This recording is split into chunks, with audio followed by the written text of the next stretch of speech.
I'm Clara. I'm one of the co-founders of HomeBot Ireland, and today I'm going to run you through how to set up your Spritz robot and your Dotty robots. With your Spritz, what comes in the box is you'll get the robot itself, you get your mop attachment, your dust box, you'll get a filter, you'll get a mop, and you'll get your side brush and your home base. So the very first thing you need to do is you need to plug the wire into the charging station and get that plugged in. So you pop the back off, stick your wire in, pop the cover back on, and then you're going to plug that in to a power source. Once you've that done, you want to get your robot set up. So pop out the two little things on either side. Your brush goes on here. Your filter, if you pop your dust box out, your filter just goes in here. So there's one in there already. So it just pops in there like that. So this is your dust box with Spritz. This is where you would empty it each day yourself. So you just open that up and you would just go over to the bin and empty that into the bin there. For your mop, you fill up your water here. So you open that and fill it up there. A question we get asked all the time is, can I put solution in there? So you can, but you need to really pay attention to the concentrate levels that it says on the solutions bottle, because there is lots of little plastic pipes in the box. And if you go too heavy on Domestos or a flash or anything like that, it can swell the pipes inside and you'll end up with water leaks afterwards. It's not the end of the world. You can replace your box, but obviously it's an unnecessary expense. So do pay attention to the concentrate levels that is recommended for each brand. So this just pops back in here. Just pops back in like that. This is your mopping module. So your mop, again, a common mistake is people just Velcro it on there. So as it's mopping, this then starts to fall off. So there's a little ribbed edge here. You want to make sure that that slides in to the top of the mop and pulls down over like that. And that just clicks in either side. To make sure it's clicked in properly, just give it a little wiggle to make sure that it's clicked in properly. A few things to remember with Spritz is when you are doing any maintenance or cleaning with it, always take out the tank before you turn the machine upside down. The reason for this is if you have not fully closed this properly and you leave this upside down and somebody calls you and you get called away and you leave it there, the water is slowly dripping into the electronics and you will damage the electronics inside. Again, it can be fixed, but it's just an unnecessary expense. So always remove it before you turn your machine upside down. So for general maintenance, your brush here, you want to make sure that you keep clean, because the cleaner these are, the more crumbs they'll pull in from the outside. So you have a little brush here at the edge, comes in your water tank, and you just use that just to flick out the dirt of the actual brush itself. Your wheel, make sure that it's running clear. Again, you can get little bits of hair stuck in there, so that just needs some attention from time to time. Your roller brush is very straightforward. 2 clips to open that out, and that just pops straight out. You can use your hook here. There's a blade on the inside of your hook. You can run it down the roller and cut out any hair that may be tangled. We would just use a baby wipe then, just to give the inside here a quick clean for any dirt that's left in there. Make sure there's nothing tangled around your wheels on either side. And these are your cliff sensors, 3 of them. So you just give them a wipe from time to time to make sure that it can see where the edge of a stair is and it doesn't fall off the stairs. So once you have your robot ready to go, your 2 buttons here are what can control it, or your app is what can control it. So you have a power button and you have a home button. The power button both turns it on and off, but it also will start the robot. So if you want to use this without an app, you can just pick this up, put it down in a room, press the power button, and it will clean that room for you. If you leave the door open, it'll continue out to the next room or the hall, and it'll do there as well when it's finished, okay? The home button here will send it back to its charging base all the time. So if you want to use it without an app, it's just these 2 buttons. That's the only thing you need. If you want to use your robot without an app and you want to switch it from vacuuming to mopping or control it, the simplest way to do that is with the back attachment. So right now, with everything attached, it is a vacuum and a mop. So what it's doing is it's sweeping the dirt from the edge into the vacuum, sucking it up and following up with the mop. But if you wanted to just be a vacuum, all you do is just take that attachment off the back. Now it's solely a vacuum only. Okay, you can use it through the app as well, but if you are using it manually, this is the easiest way to do it. If you want to connect it up to an app, we'll show you how to do that next. We're here with the Spritz and the Dotty robot. The two of them are the same for setup, so we'll talk about them both at the same time. You will get a quick guide with your robot, and there'll be a QR code on it to download your app. So there's a couple of steps there you can follow to download the app, or there's a manual version of how to get the app. So once you have the app downloaded, you're going to put your robot into connection mode. So you hold the two buttons together for a couple of seconds until you hear it say that it's resetting the Wi-Fi.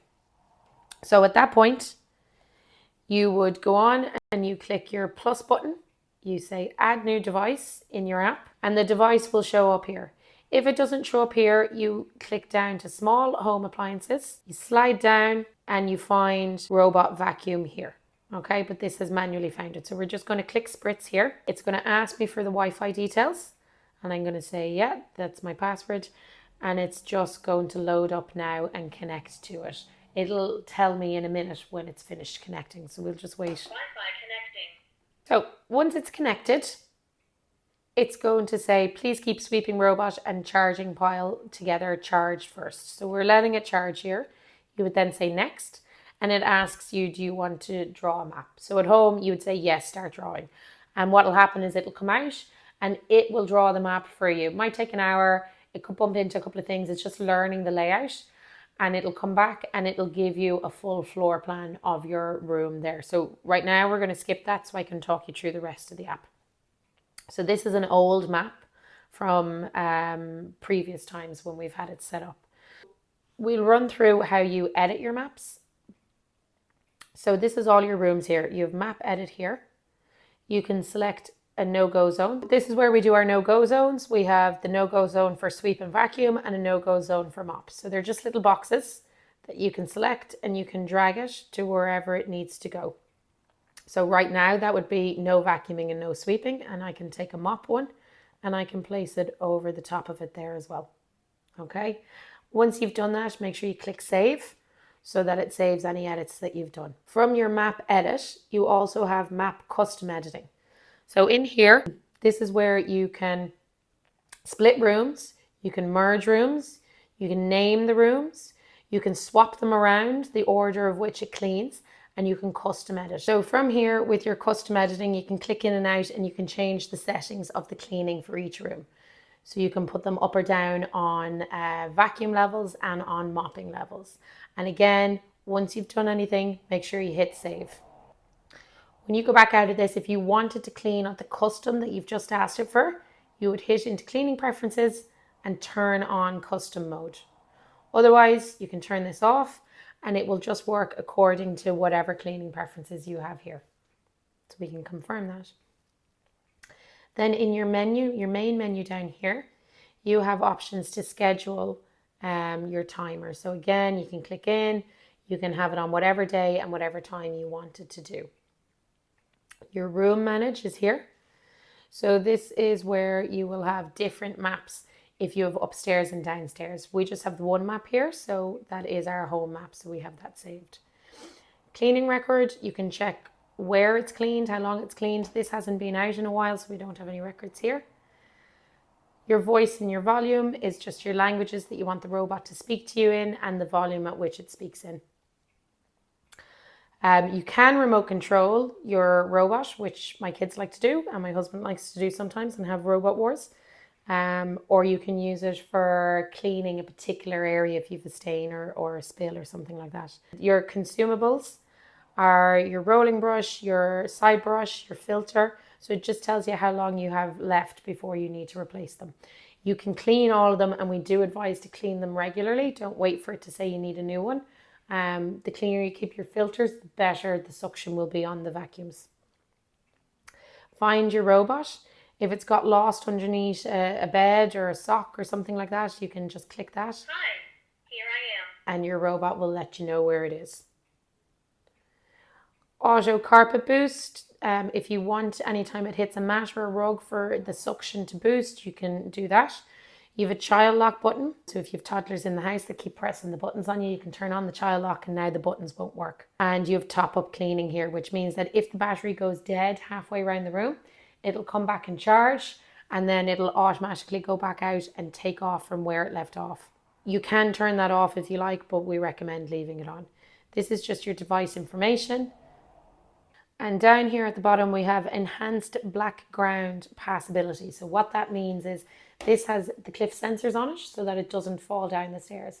But if you had a particularly dark rug, it could confuse that with a stair or a drop. So if you wanted to not do that and to go up onto the rug, you would just turn that on and you reduce the sensitivity of the cliff sensors. But obviously bear in mind, if you've done that and you're using it near stairs, you would just need to be extra cautious, maybe to put a no-go zone at the top of the stairs so that it doesn't confuse it. So down here you have cleaning options. You have auto, room, area sweep and spot. So auto means that it will just do anywhere where you've left the doors open for. Then if you choose room, you can click out and you can choose the room that you want it to clean. Area sweep is you can put a box over it and you can choose a particular area that you want to do. And spot sweep is if you just have one spot where there's a stain or a spill, you just click spot, click confirm and place your spot in the room wherever you like, wherever the dirt is. Hi, my name is Alan. I'm one of the co-founders of HomeBot Ireland, and today I'm going to show you how to clean Dotty and a Spritz. Dotty and Spritz are the same machine. The only difference is the home stations are different. First thing you ever do with these machines before you turn them upside down is remove the storage box water tank. You do not want water to leak into the machine when it's upside down. Flip them around. Here we have the cleaning brush, which is held in with these two clips, and a cleaning brush removed. You'll find all sorts. Hair fibers will get tangled up inside here. So on the top of the dustbin, there is a little brush with a cutters in it that you can just cut any hair, anything that's tangled up inside in it, and just remove it. So just get a baby wipe and just give it a quick wipe down. It's being used regularly. It can get, in a household that has a lot of traffic in it, our pets, this will get blocked with a lot of hair. So you'd have human hair or pet hair or whatever. So the cutters is a very useful tool just to keep it clean. Baby wipe, just give the rolling surface a quick clean. And once that's done, the roller brush can be reinserted into it. So it goes in from one side into the motor and then pushes down into the other. And then just make sure that the surface is clean here. Again, give it a baby wipe down and that can be reinserted. This side brush is removable. Just pop it up and make sure there's no hair tangled around inside it, and also just have a look and make sure all the side brushes are still attached. These do wear, so it is a good idea just to keep an eye on them. There is a spare in the box, but we sell all these spares as well. The front wheel can be removed. Just make sure there's no hair or any dirt built up inside the back. This little wheel here, if there is a lot of dirt built up inside it, you can just lift it up with a screwdriver and the wheel will come out, and you can just take any hair that's built up around it. You'll know if you need to do it that the wheel won't turn or it's tight to turn, but it should spin nice and free.